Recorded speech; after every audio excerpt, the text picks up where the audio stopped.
When I saw Abbott Costello meet Frankenstein, I literally thought it was the greatest movie that has ever been made and that ever possibly will be made.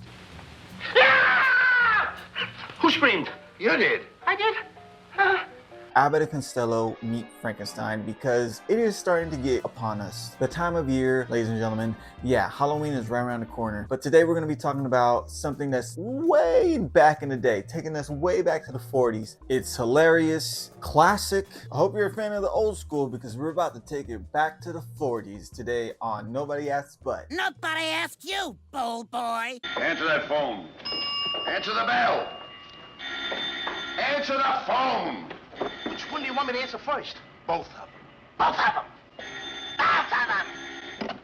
Hold the line, please. Thank you.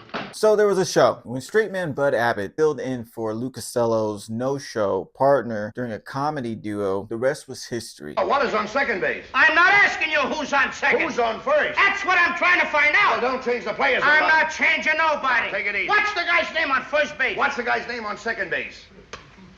This generation probably, when they hear straight man, they probably think straight or gay or anything like that. But back in the day when there was comedy duos, the straight man was the man who usually kept everyone focused. He centered everyone in reality, while his partner was usually the naive or dim-witted or childlike companion to him, who usually sees all the crazy stuff going on and tries to tell him, but because he's the straight man, he's trying to keep everything focused until finally he sees or he gives the line that delivers the punch. What is the fella's name on third base? What is the fella's name on second base? I'm not asking you who's on second. Who's on first? I don't know. Third base.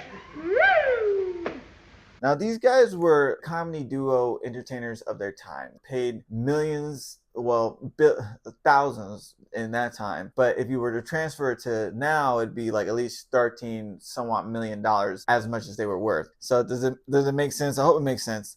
You'll understand as the story continues. So when I tell you that these guys knew what they were doing, they knew what they were doing. Yes, there was the comedy stuff, but then when the horror stuff happened and Abbott and Costello weren't Under no in the scene, circumstances the are horror you to stuff was deliver played those straight. crates until I arrive.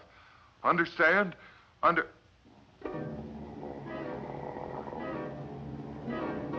They set it up pretty good. I mean, they set it up pretty serious in the sense that they started with the werewolf in London, foreshadow to what's going to be going on here on this channel. Anyway, Lon Chaney Jr., man, they brought back all the original monsters. And that's another thing with this too.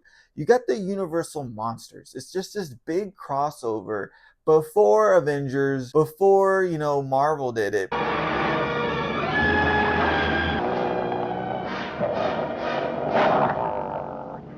Hey, you'll have to get your dog away from the phone. I can't hear a word you're saying. We had the Universal monsters. So you had Bela Lugosi as Dracula. You had Lon Chaney Jr. as Larry Talbot, aka the Wolfman. And then you had the monster. I don't think the monster was the original guy who played it. Could be. Let me know. I mean, to be able to see this movie, literally, it was like Avengers Infinity War. You had these two comedians meeting these three huge Universal monsters. When you get something like this, it's really like a lightning in a bottle, because we don't have anything like this now, in the sense of we don't have any Universal monsters or original monsters for that matter. Bela Lugosi, even in this movie, captivates as Dracula. Even though it's a comedy, he pulls you in. He pulls you in to the point where it's like, oh, I forgot this was a comedy. Restore the monster for me, and you shall have anything you wish. When he's telling her like, hey, I have other ways to control what I need to control. And how his plan is to just, I guess he wants the monster to be under his control so he can, I guess, rule the world or whatever. But I don't know. It kind of I didn't really get that part. He is the master villain of this. And I didn't know the Wolfman and Dracula had so much beef. I believe that he's going to try and revive the Frankenstein monster. Because even in that Van Helsing movie, they had beef too, like the Wolfman and Dracula. And so it was interesting to see that. Maybe that was that the first time that they went toe-to-toe together? I don't know, leave it in the comments. Universal was trying to do that, and it got scrapped. They were trying to do a Universal monster universe, and it started with The Mummy.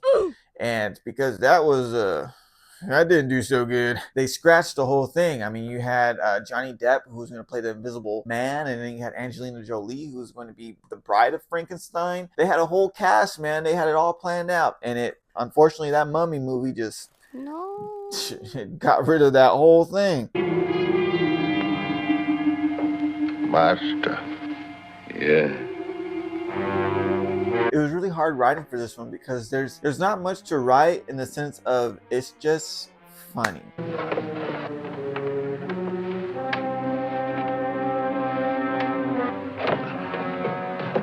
Come, follow me.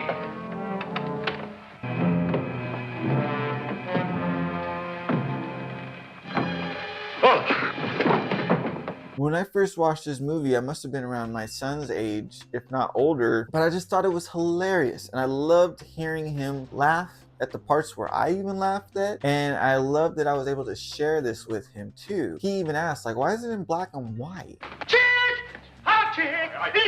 Sit down on the inside. Oh, I don't have to all I did was like that!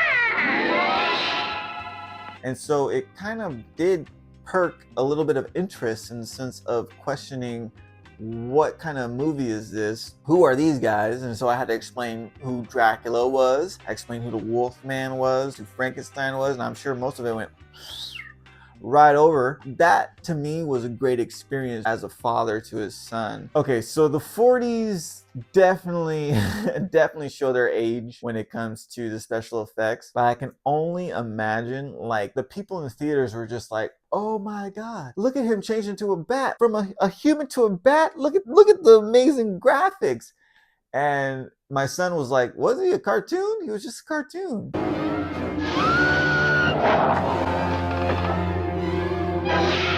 You have to tip their hat off because they did what they needed to do in order to give that perspective, to bring the magic, the movie magic, like Hitchcock always talks about. They wanted to take it up a step when it came to how people viewed movies. And so with Dracula, him changing into a bat, as well as the Wolfman when he changes into the wolf, that's them showing that this is next level.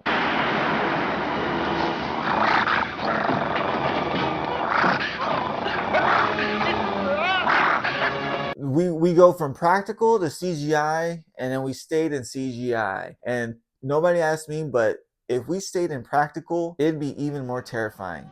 And so that is a foreshadow for the next movie that we're going to talk about, because the practicality in that movie is like, and so it's great when you can get movies like this, like classic films. Like that's why they need to bring back Turner Classic Movies. There should be a Turner Classic Movie app. You should get an app just like Max has an app, just like Disney Plus has an app. I endorse this message. Let's make it happen. In Abbott and Costello, you can meet Frankenstein. You can see how smart their humor is when it comes to their dialogue. The antics, like how Costello is able to, manipulate his voice, or the physicality, some of it is very physical, like when he hits his head on the doorknob, or when he like runs into the wall. He goes on his left, not Chick's left. I'm telling you, yo, you're gonna laugh. You're gonna be like, oh, it's in black and white. But as soon as you start, you're gonna laugh. Hey, shake it off. Hey, Bobby Joey boy. I don't know. That was terrible. I don't know what that was. Forgive me. I told you guys there's not much I could say because it's straight to the point. It's like you got Abbott and Costello and they're meeting the Universal monsters. All I can say is just, if you want to start the Halloween season off like slowly but surely, you watch this movie because it will ease you into the gore and the horror that is to come as we get closer to Halloween. Because right now we're taking it slow. But the next one is going to be a little bit more intense. I guarantee that. It's great. It's great stuff. This is a short one, guys. A short one because the next ones are going to be a lot, but this one is straight to the point. It's Abbott and Costello meet Frankenstein, and you're going to be in for a lot of laughs. Go watch it. It's free on Amazon Prime. That was a lovely surprise for me as well because I didn't have to pay for it, which was great. You don't have to pay for it either. Check it out on Amazon Prime. All right, y'all. This is Nobody Asked But. I'm Tart Bryant. Go and enjoy the day. Make sure you start stocking up on candy before it's all gone. Anyway, all right, guys. I'll see you in the next one. Peace out. Nobody asked you, bold boy.